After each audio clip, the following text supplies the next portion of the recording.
Started then, and on that basis, I would like to say greetings to one and all and welcome to this week's net. Those wishing to join this net using Zoom may do so now. Zoom is open.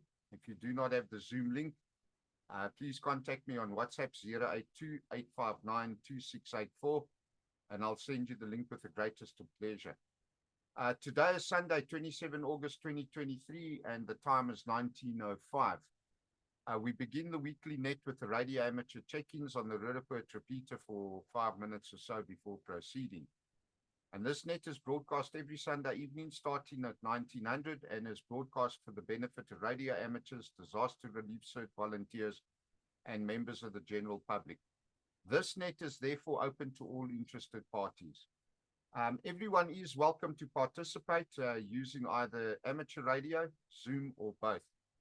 And I'd like to remind all the radio amateurs who have not checked in that you do not need to be a member of any group or club to check in or to use the repeater or any of the amateur radio bands.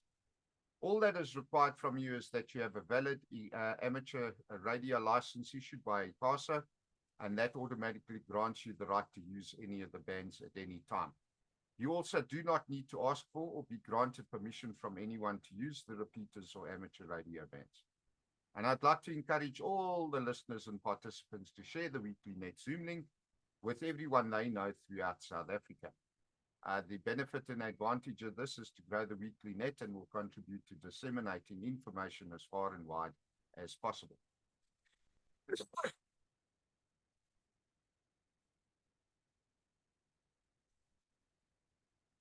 Okay, it's time to unpack the weekly COVID-19 figures. And yeah, true to form, internet, for some reason, even the World Health Organization has displayed some rather weird figures this week. So globally, 806,130 cases. And that's somewhere around about the 16th of August. Compared to last week, 769,774. We only seen 31,000 increase, and it might be because this is, for some reason, only a 2 or 3 day period that's been reported on. And the previous week was 404,000. So yeah, quite a big difference. And then when we look at the global death toll, it now stands at 6,955,497. Compared to the last week total of 6,955,141. Just a total increase of 356 compared to the 805 of the previous week. Now, Mpox is also 89,529, as at 29,000 at least, as at 22nd August, compared to the 89,391 in the previous week. This week is actually almost double on the previous week's total of 138. Last week we saw 83. Now let's move on to measles. What shall we say about measles? Well, measles is reported on by the National Department of Health and the NICD. There's no figures that have been put up this week at all. Absolutely nothing. So yeah, becoming rather difficult to track everything. So the last set of figures, of course, measles was still sitting at 1,133, Limpopo with 516, Northwest 218, and Gauteng at 191. So unfortunately, on the statistics, there's not much that I could in actual fact add on that side. I just need to check something, so stand by, I'll be back in a sec. ZS6OPS.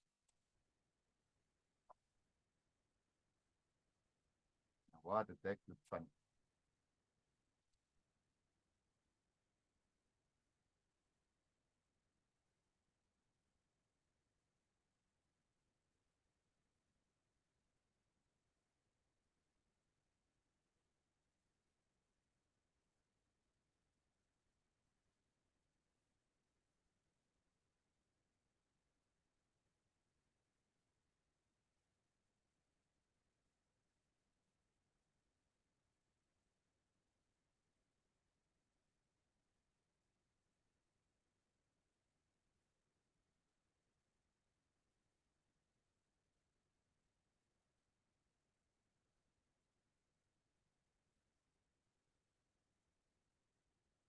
Holy mackerel.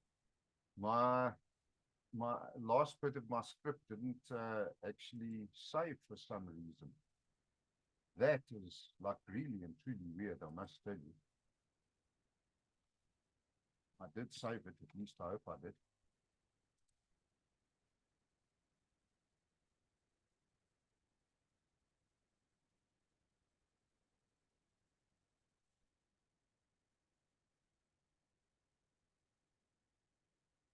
All right, so I was just busy having a quick look at some of the figures that were in actual fact posted this week and comparing it to the previous week.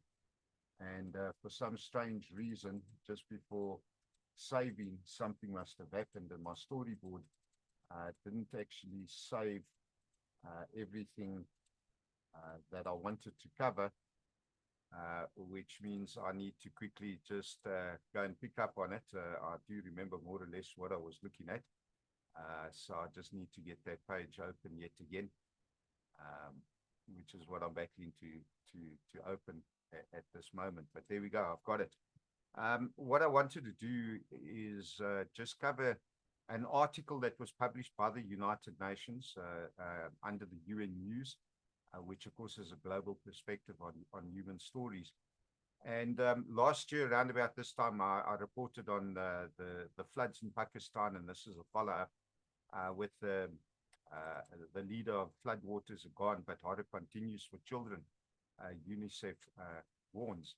So as quoted, as at the 25th of August 2023, under humanitarian aid, millions of children in Pakistan remain dependent on humanitarian assistance as recovery and rehabilitation efforts from last year's catastrophic floods lack sufficient funding. The UN Children's Fund, UNICEF, warned on Friday. Speaking 1 year on from the unprecedented disaster, Abdul Fadil of UNICEF, the representative in Pakistan, noted new challenges for about 4 million children living without safe water in flood-affected areas. Vulnerable children living in flood-affected areas have endured a horrific year. They lost their loved ones, homes, and schools. As the monsoon rains return, the fear of another climate disaster looms large. Recovery efforts continue, but many remain unreached, and the children of Pakistan risk being forgotten. This season's monsoon rains have already claimed lives of over 210 people, including 87 children, and damaged more than 4,000 houses across the country. The historic floods of 2022, made worse by climate change impacts, submerged over a third of Pakistan, affecting 33 million people, half of whom were children. Critical infrastructure was damaged or destroyed, including 30,000 schools, 2,000 health facilities, and 4,300 water systems. The disaster also deepened pre-existing inequities for children and families. A third of all youngsters were already out of school before the floods. Malnutrition was reaching emergency levels, and access to safe drinking water and sanitation was worryingly low, according to UNICEF. Since August 2022, UNICEF and partners have continued to assist affected populations, reaching 3.6 million. Well, that's not much compared to the 33 million that were affected. With primary healthcare services, 1.7 with safe water, and over 545,000 children and caregivers with mental health and psychosocial support.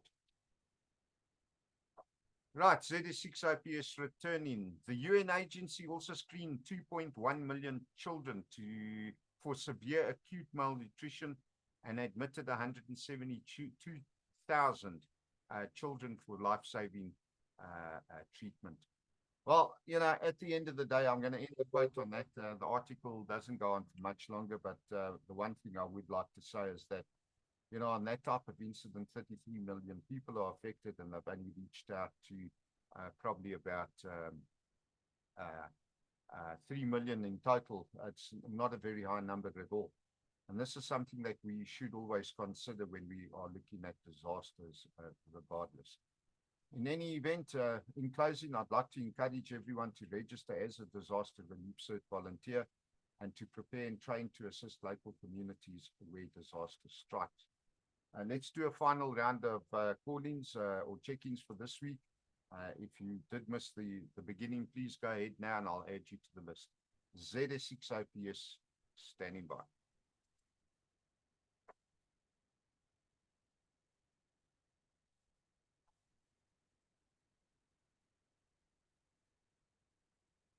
Okay, good evening, Albert. ZS6 Papa Mike, welcome aboard. thanks for checking in. Let's hear. It might have been you that keyed and dekeyed and then pulled in, but just in case, any other check-ins, ZS6OP is standing by.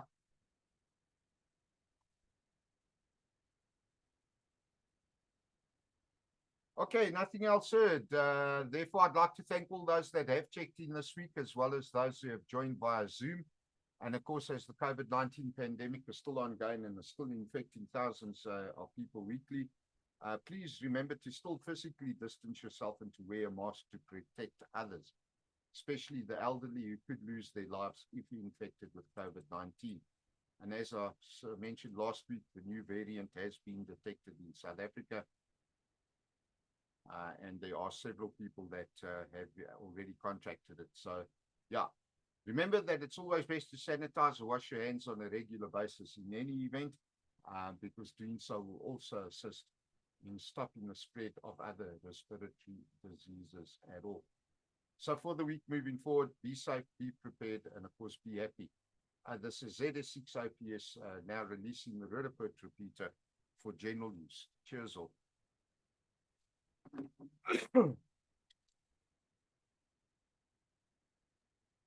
Yeah, go ahead, over.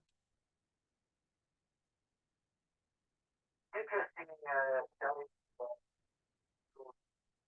my wife listed on going into the life, so going to help. North Hospital, but it's still what you want.